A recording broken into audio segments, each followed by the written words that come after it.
Assalamualaikum warahmatullahi wabarakatuh. Alhamdulillah, alhamdulillahirabbil alamin. Assalatu wassalamu ala asrofil anbiya wal mursalin Sayyidina wa maulana Muhammadin wa ala alihi wa sahbihi wa barik wa salim ajmain amma ba'du.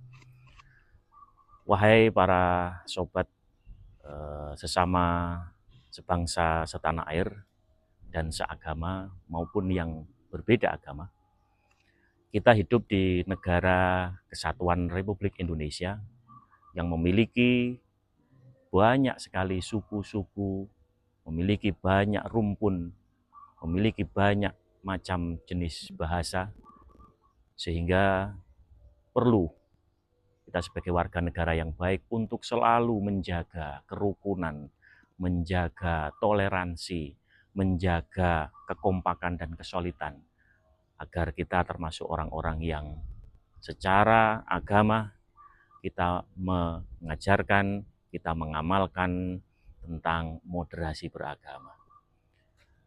Dan dalam agama Islam ada beberapa prinsip-prinsip moderasi beragama yang harus kita jalankan. Narasumber sebagai penganut agama Islam memiliki dan mengetahui bahwa di dalam agama Islam ada 4 prinsip moderasi beragama.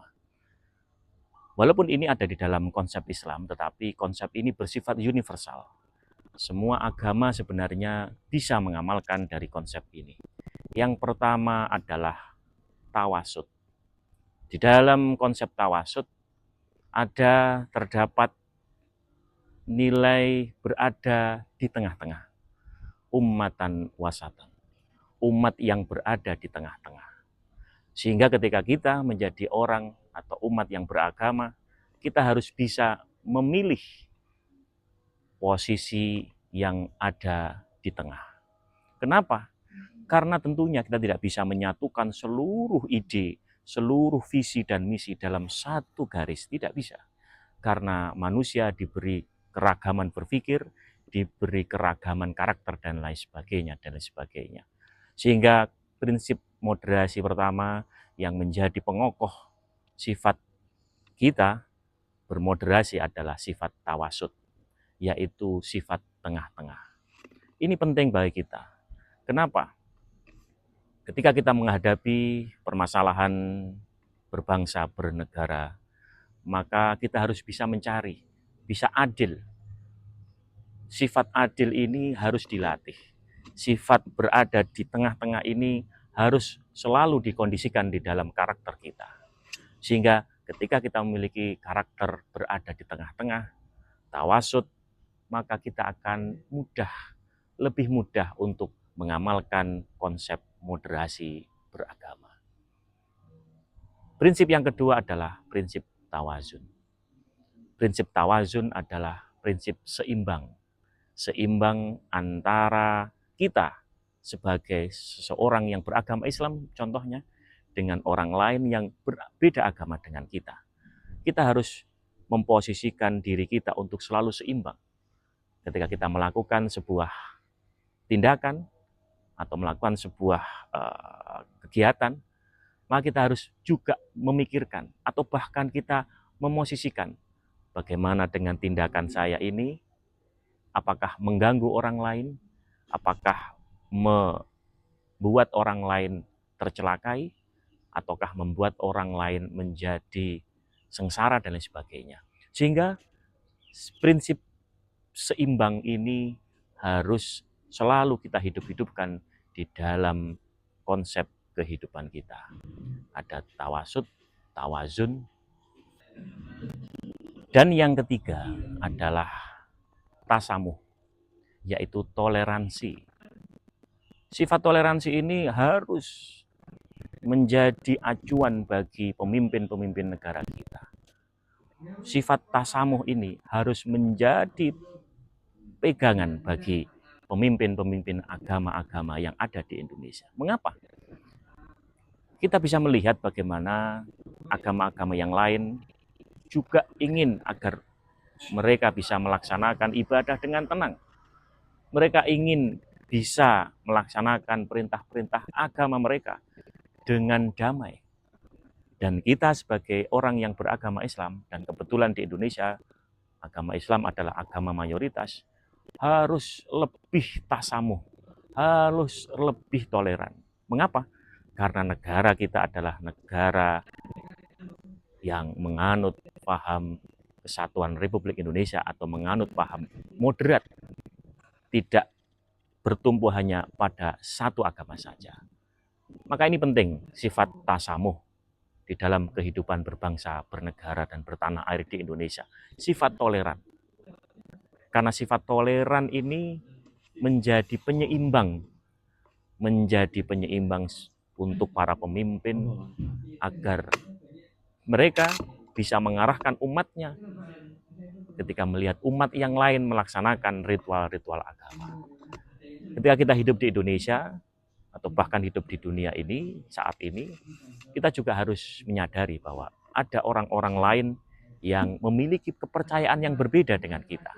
Ini sebuah keniscayaan. Ini adalah sebuah keniscayaan. Sehingga toleransi ini harus menjadi bekal kita untuk mengukuhkan toleransi beragama, moderasi beragama. Sehingga kita bisa melihat bagaimana kejadian-kejadian, konflik-konflik yang menggunakan unsur sara, yang syarat dengan unsur sara. Kenapa konflik itu bisa terjadi? Karena memang sifat tasamuh tidak didahulukan. Karena memang awal konflik itu, sifat toleran itu tidak dikedepankan. Sehingga terjadilah clash of civilization, perpecahan antar peradaban, perpecahan antar umat beragama.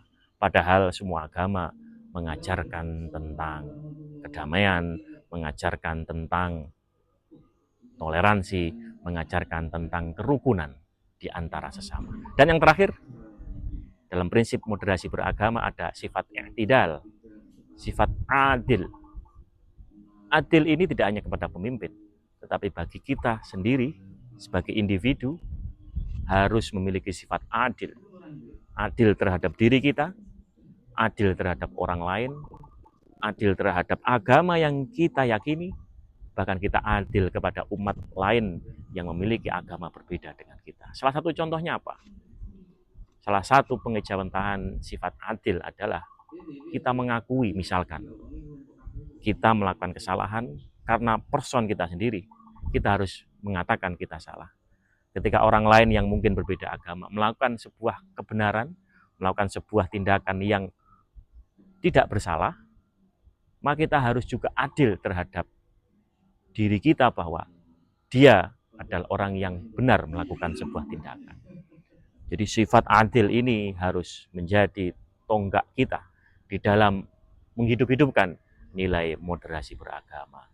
Ada 4 prinsip moderasi beragama. Yang pertama adalah tasamuh, yang kedua adalah tawazun, yang ketiga adalah tawasud, dan yang keempat adalah adil, i'tidal atau adil. Sehingga mari kita kokohkan, kita kuatkan moderasi beragama di negara kita, negara Kesatuan Republik Indonesia. Mengapa? Karena ini adalah harta terbesar bangsa Indonesia, agar selalu menjadi bangsa yang besar, menjadi bangsa yang berkeadilan, menjadi bangsa yang berketuhanan yang Maha Esa. Kiranya ini perlu kita jadikan pedoman 4 prinsip tersebut, dan semoga kita termasuk orang-orang yang kelak diselamatkan, diberikan kebahagiaan fid dunya wal akhirah. Cukup sekian apa yang kami sampaikan. Jika ada kesalahan, kami mohon maaf atas segala ucapan. Wallahu muwaffiq ila aqwamit thoriq. Wassalamualaikum warahmatullahi wabarakatuh.